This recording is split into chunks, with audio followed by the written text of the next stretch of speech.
What a crazy market we're in. We got some major news that I'm super stoked of about XRP. So if you're an XRP holder, you're definitely going to want to watch this one. I'm going to go over all the details of their major announcement and really what that means for the price of XRP as well as future and global adoption and things like that.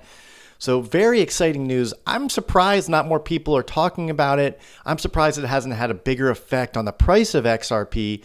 But I guess that's just where we are in this crazy market because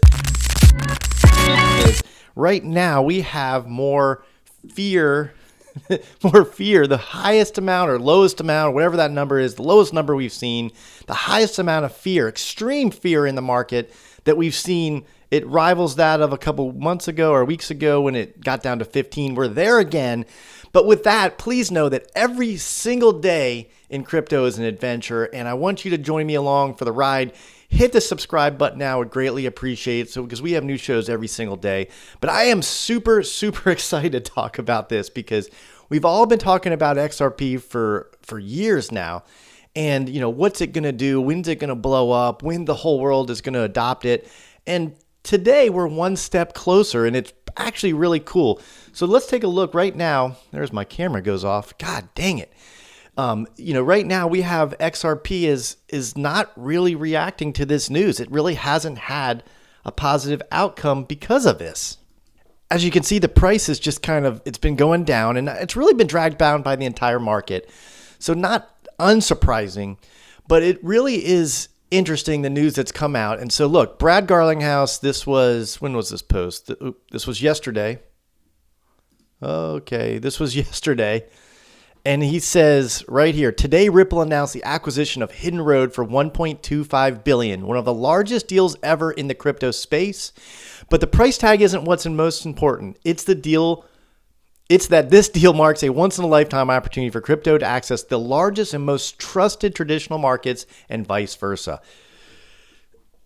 Excuse me. The implications of this are big. If you think about it, what is Hidden Road? Well, Hidden Road does about $3 trillion of transactions annually for about 300 different institutional investors or institutions worldwide. So it's really linking the traditional finance to a decentralized finance together. So this is the exciting part right now for me, because think about what Ripple's goal is with XRP and the RLUSD. It's to be used as a global liquidity piece, as for cross-border payments. And this is a road right into that, hidden road, right into that, the middle of that whole system, that whole ecosystem. So if you think about it, this is very, very bullish. It's super bullish because it's going to really enhance the payment systems. It's going to strengthen the stability and the utility of their coin. And it will show the world that their ledger, the XRPL, can be used for this types of thing. And it's just one step closer to global adoption, global payment system, cross-border payments, liquidity, instant liquidity, and all the things that Ripple has been set up to do, which is why I've been a buyer down in this down market. I haven't bought a lot of things. I bought XRP. I bought a little Solana, and I bought Bitcoin, but that is basically it. And when yesterday, when XRP was like $1.68 or $1.73-ish, I think I was a buyer. The other day when it was 168, I was definitely a buyer. I'm not talking about large quantities because my powder is running dry. And so I'm looking forward to seeing XRP just explode. And so, if you look, this really has other things. It says Ripple will inject billions of dollars of capital to provide immediate scale and satisfy the demand for Hidden Road's prime brokerage, clearing, and finance platform. That is cool. RLUSD becomes the first stablecoin to enable efficient cross-margining between digital assets and traditional markets, reinforcing its position as a premium enterprise-grade USD-backed stablecoin. So this is really the piece that was needed one of the pieces that's needed for XRP to grow in the way that they wanted to grow and to be adopted in the way they wanted to be adopted. So I, for one, think that this is very positive. Now, if you look at one other piece here, and this is completely off track or off base from what we were just talking about, but I'm going to wrap it back in. Look at the price of oil. Now, why does Joe talk about the price of oil so much? Because the price of oil is involved in every single goods and services sold everywhere. I mean, even with crypto, at some point, energy is needed, whether it's to drive to work, to get there, to do your crypto stuff. God, that sounded terrible. Or it's to, even in mining transactions. But look, $56 a barrel, we were at $86 a barrel, $30 more a barrel, about a year ago. And so that's going to significantly reduce the price of things, which reduces inflation. And, one of the things that this tariff talk has done is it has forced OPEC to increase supply. And we've talked about that. And so if you think about it, if our, the money supply M2 is still important, and which it is, liquidity, the more money you have in your pocket. So this is all coming together. And really, if you look at this, the CME Market Rate Watch, the Fed is predicted to have a rate cut in May. They weren't predicted to have a rate cut in May a couple weeks ago, a couple days ago. And this tariff has been doing its job of pushing the Fed to make the rate cuts. Now, there's a balance there, because if the rate cuts come at the expense of more inflation, they're not going to happen. So that's why it's so critical that the price of oil comes down, because that's going to bring down inflationary pressures.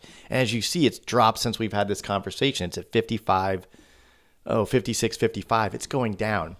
And if we're between $40 and $50 a barrel, we're talking about gas under $2 a gallon in the states, in rational states that don't have excess tax on top. And you're talking about significantly reducing the cost for travel, for commutes to work, and things like that. So people, we're going to have a little more money in their pocket, and a little more money they can, help either save and invest, or they can buy the things that they need to buy, but not really causing much inflationary pressure. So this is why that price of oil is affecting this outlook probably as well. And that all bodes well for this. Is this the perfect storm? Are we setting up for a massive, massive bull run? Or is this going to push us further into a crypto bear market because we can't get the tariffs under control? Right now, the tariffs are the main narrative. And really, it's China that's the holdout. Pretty much every other country, well, I shouldn't say every other, there's over 70 countries right now that are banging down the door at the White House to talk and negotiate. So even if Trump doesn't get everything he's looking for, he's going to be putting this country in a much better position than it was 4 years ago, or 8 years ago, or 30 years ago. So I'm not saying, look, love him or hate him, you have to understand what's going on before you panic and sell. And I think right now the average retail investor is panicking and selling because they don't want everything to go to zero. I don't think things are going to zero. I don't think we're going to be pushed into a deep, deep recession. I think this tariff talk, and this is not financial advice, I'm not your financial advisor, just giving you my freaking opinion, that I think this tariff narrative will end soon. Now, I don't think it's going to end today. Today's the day it starts for most people. Don't think it's going to end today. I think Trump wants to make sure these people feel a little pain, these countries feel a little pain, so that they remember this and don't try to have it to do it again. Because when you make up 1/3 of the consumption of the planet, you have purchasing power. And when every other country on the planet tariffs you, but you don't really tariff them, now what are we saying here? Just take advantage of us? I don't know. Maybe I'm wrong. But the point of this, XRP, huge acquisition with this hidden road, a lot of synergies there.